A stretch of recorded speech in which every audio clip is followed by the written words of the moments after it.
Usted está viendo El Informe con Alicia Ortega. Por encima de su valor se estaba registrando el costo de los bienes muebles construidos en el taller de banistería en la entidad judicial. Según el informe de la Cámara de Cuentas, se estaba registrando el costo del mercado cuando debía hacerse al costo de construcción, como lo establece la Dirección General de Contabilidad Gubernamental. Realmente no tiene mayor trascendencia que unos efectos mobiliarios construidos en el propio taller de banistería de la Suprema Corte de Justicia tenga un valor que pueda ser más o menos. La Cámara de Cuentas señala que tienen por costumbre, basados en sus propios reglamentos internos de compras, la entrega del 50% del avance del monto contratado, cuando la Ley de Contrataciones Públicas establece un 20% de avance en todas las compras y contrataciones públicas. No lo íbamos a someter bajo ninguna circunstancia ni a la Ley de Contrataciones de Obras Públicas, ni a la de Contabilidad Gubernamental, ni absolutamente íbamos a permitir ninguna supervisión de una entidad que dependiera del presidente de la República, pura y simplemente porque vulneraría la independencia del Poder Judicial. Alega que el desembolso de la mitad del valor contratado no era un lujo, sino una necesidad. Por ejemplo, cuando ahí se menciona, y lo vi en la auditoría, un 50% del Hotel Hilton. Ese 50% fue para celebrar el 10º aniversario. El 10º aniversario de la designación de la Suprema Corte de Justicia que yo presidí. Uno de los requerimientos de Hilton era que le entregaran el 50%. El análisis reveló que el talón de Aquiles del Poder Judicial también radica en las construcciones realizadas sin planificación, sin estudios de impacto ambiental y sin la aprobación de sus planos de obras. Y eso no es verdad. Eso es no solamente una injusticia, sino una vulgar mentira. Porque en el Poder Judicial nosotros tenemos departamento de planificación. Era imposible someter a un estudio de impacto ambiental un palacio de justicia cuando no existía la ley de medio ambiente. Es infantil pensar que una construcción se va a hacer sin planos eléctricos y sin planos sanitarios, porque sería realmente un desastre. O sea que eso es totalmente falso. En el documento señalan las construcciones de los palacios de justicia de Monteplata y Bonao a un costo que alcanza los 50 millones de pesos cada uno. Hemos sido en algunas ocasiones usuarias del Palacio de Justicia de Bonao.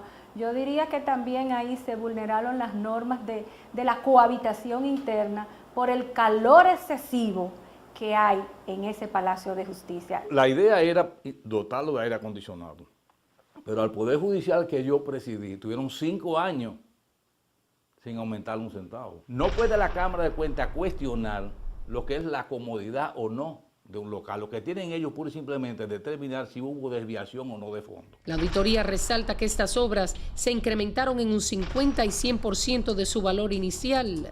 La razón es muy sencilla. En el caso de Bonao, posteriormente observamos, porque fue en tiempo de sequía, que había una cañada que pasaba muy cerca de los terrenos. Y hubo que hacer un relleno enorme que no estaba presupuestado, pero de manera principal los materiales de construcción aumentaron considerablemente. Asegura que en el caso de Monteplata, el alza se debió a que los terrenos que fueron donados por el ayuntamiento, entre otros inconvenientes, tenían problemas de suelo. Casi 7 años duró la construcción del Palacio de Justicia de Monteplata. Cuando se presupuestó se hizo un precio y terminó realmente casi por el doble. En estas dos obras también hubo diferencias volumétricas entre las cantidades cubicadas y las pagadas en perjuicio de la entidad, según detalla la auditoría, que revela que se pagaron de más un monto superior a los 500,000 pesos.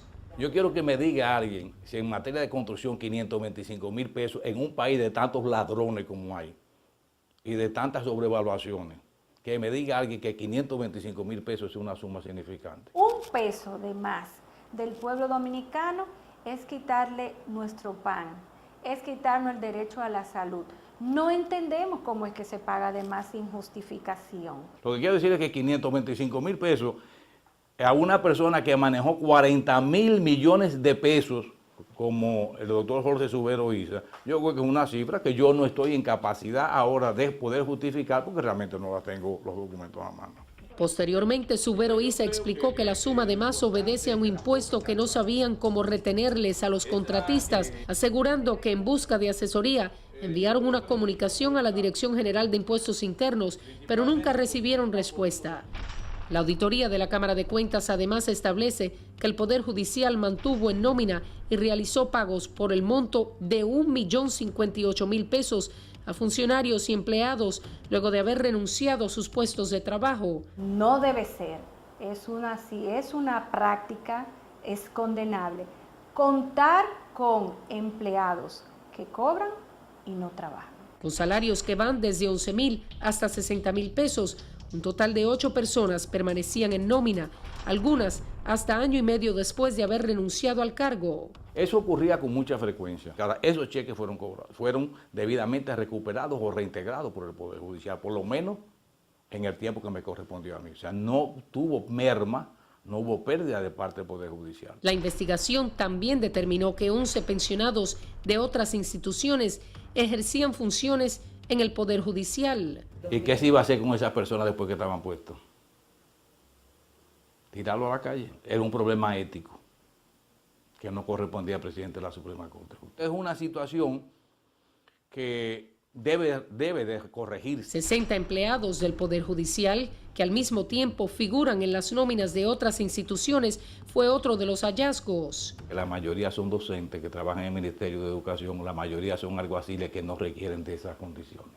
O sea, no hay incompatibilidad en lo absoluto con uno con otro. Existen personas que trabajan en un lugar y en otro, a la misma hora, hacen el mismo desempeño y cobran altos salarios. No son magos, lo que sucede es que hay una cultura, pero el Poder Judicial debe ser, vamos a decir así, una institución como un cristal, donde bajo ninguna circunstancia se permeen las malas prácticas de los otros poderes públicos y por lo tanto tiene que cumplir y hacer cumplir. La Cámara de Cuentas califica como débiles y deficientes los controles internos del Poder Judicial, asegurando que se violaron por lo menos 14 leyes y 2 decretos. ¿Y desde cuándo el Poder Judicial está sometido a la voluntad del presidente de la República a través de un decreto? Primera observación. Segundo, las leyes que ellos dicen que violan son leyes que ninguna le aplican al Poder Judicial. Les repito, el Poder Judicial es totalmente independiente del Poder Ejecutivo y del Poder Legislativo. El Poder Judicial ha tenido una política de integridad y esa integridad tiene que ser cónsono con el discurso, cónsono con lo que ellos hacen, que es administrar justicia, cuestionar conductas de otros. Y en estos momentos nos ha sorprendido realmente esta auditoría. Esa auditoría fue hecha a la carrera. Esa auditoría es deficiente desde el principio hasta el final, inconsistente, pero sobre todas las cosas, carente total y absolutamente de una base legal. Las actuales autoridades del Poder Judicial hicieron caso omiso a nuestras llamadas y correos electrónicos para verificar si las recomendaciones que ellos mismos acogieron tras la auditoría fueron implementadas. Así nos despedimos en esta noche. En solo minutos, Noticias SIN, y desde ya les decimos que revelaremos los resultados de la más reciente encuesta de Penn & Schoen. Acompáñenme en solo minutos.